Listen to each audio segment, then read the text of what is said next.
Chapter 10. First Aid. Warm-up.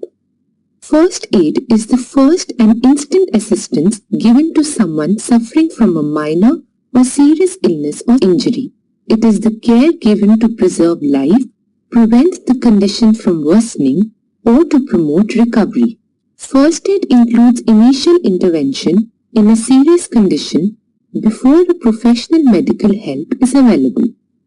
First aid includes performing cardiopulmonary resuscitation (CPR) while waiting for an ambulance, as well as the complete treatment of minor conditions such as tying a bandage to a cut.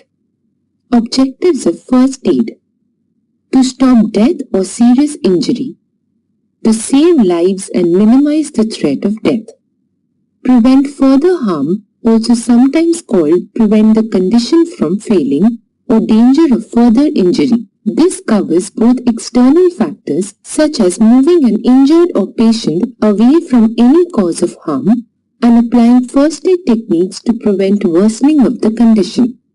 Trying to start the recovery process from the illness or injury, and in some cases might involve completing a treatment, such as in the case of applying a plaster to a small wound. Fact to know: first aid is not medical treatment and cannot be compared with what a trained medical professional provides. First aid involves making common sense decisions in best interest of an injured person. First aiders. Some people undergo specific training in order to deliver first aid at public or private events. It may be during filming or other places where people gather. They may be designated as first aider. This role may be undertaken on a voluntary basis with organizations such as the Red Cross and St. John Ambulance, or as paid employment with the medical contractor. People performing a first aid role, whether in a professional or voluntary capacity, are often expected to have a high level of first aid training and are often uniformed. Household first aid kit. A household first aid kit should include these items: adhesive tape, anesthetic spray, Bactine or lotion, calamine, camphorphenic for itching, rashes and insect bites, 4x4 sterile gauze pads for covering and cleaning wounds as a soft eye patch, 2, 3 and 4 ace bandages for wrapping sprained or strained joints, for wrapping gauze on the wounds, for wrapping on splints. Adhesive bandages, all sizes. Diphenhydramine, Benadryl, oral medicine for allergic reactions, itching rashes. Exam gloves for infection protection and can be made into ice packs if filled with water and frozen. Antibiotic cream to apply to simple wounds. Non-adhesive pads, Telfa for covering wounds and burns. Pocket mask for CPR. Resealable oven bag as a container for contaminated articles and can also become an ice pack. Safety pins, large and small, for splinter removal and for securing triangular bandage. Triangular bandage as a sling, towel, tourniquet. Tweezers for splinter or stinger or tick removal. A pair of scissors for cutting gauze and tape.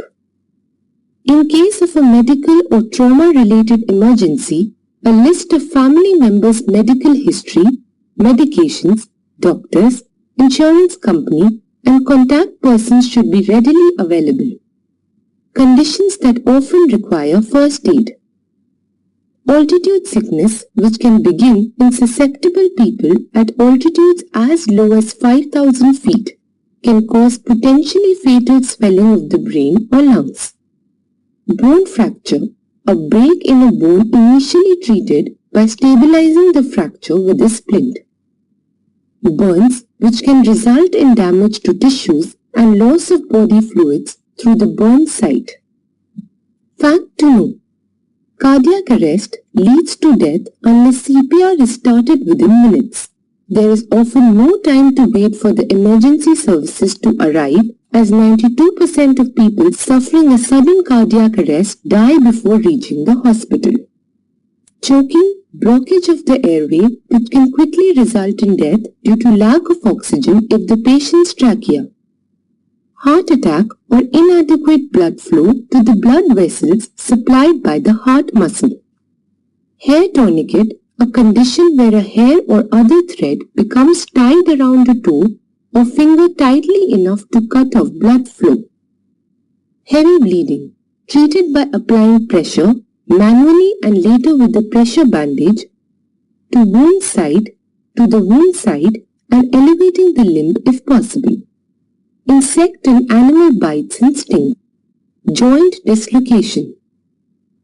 Poisoning, which can occur by injection, inhalation, absorption or ingestion. Muscle strains and sprains. A temporary dislocation of a joint that immediately reduces automatically but may result in ligament damage. Stroke, a temporary loss of blood supply to the brain. Toothache, which can result in severe pain and loss of the tooth, is rarely life-threatening unless over time the infection spreads into the bone of the jaw. Wounds and bleeding, gastrointestinal bleeding, avulsions, and sucking chest wounds treated with an occlusive dressing to let air out but not in. Many accidents can happen in homes, offices, schools, and laboratories which require immediate attention before the patient is attended by the doctor. Basic first aid for bleeding. Regardless of how severe, almost all bleeding can be controlled. Mild bleeding will usually stop on its own. If severe bleeding is not controlled, it may lead to shock and eventually death. There are steps to take if you are faced with bleeding. Cover the wound with gauze or a cloth and apply direct pressure to stop the blood flow. Don't remove the cloth, add more layers if needed. The cloth will help formation of clots to stop the flow. In most cases, applying a tourniquet may do more damage to basic first aid for burns. The first step for treating a burn is to stop the burning process. Chemicals need to be cleaned off. Electricity needs to be turned off. Heat needs to be cooled down with running water. Sunburn victims need to be covered up or should be taken inside. No matter what caused the burns or how bad they are, stopping the burn comes before treating the burn. The severity of a burn is based on depth and size. For serious burns, you might need to go to a doctor. Take these first aid steps. Flush the burnt area with cool running water for several minutes. Do not use ice. Apply a light gauze bandage. Do not apply ointments, butter, or oil remedies to the burn. Do not break any blisters that may have formed. Basic first aid for blisters. If the blister is small, unbroken, and not very painful, it is probably best to leave it alone. Cover it to prevent continued rubbing and pressure on it that can cause it to swell more and possibly burst on its own. Use a sterilized needle and make small punches at the edge of the blister and drain the fluid. Apply antibiotic ointment and cover it to protect it from further rubbing and pressure. Basic first aid for fractures. All extremity injuries needs to be treated as broken bones, fractures, until an X-ray can be obtained. There are all kinds of broken bone myths, such as not being able to walk on a broken leg or whether there's a difference between a fracture and a break. If you don't have X-ray, treat it like it's broken. Take these steps for a suspected fracture. Don't try to straighten it. Stabilize the limb using a splint and padding to keep it immobile. Put a cold pack on the injury, avoiding placing ice directly on the skin. Elevate the extremity. Basic first aid for sprains. The symptom of a sprain are almost exactly the same as that of a broken bone. When in doubt, first aid for sprains should be the same as broken bones. Immobilize the limb, apply a cold pack, elevate it, and take anti-inflammatory drugs. See your doctor for further diagnosis and treatment. Basic first aid for nosebleeds. Most of us have had a bloody nose at some time in our lives. It simply means bleeding from the inside of the nose due to trauma. The biggest cause of a nose bleeding is digital trauma, otherwise known as nose picking. The first aid for nosebleed includes lean forward, not back. Pinch the nose just below the bridge. Don't pinch the nostrils closed by pinching lower. Check after 5 minutes to see if bleeding has stopped. If not, continue pinching and check after another 10 minutes. You can apply a cold pack to the bridge of the nose while pinching.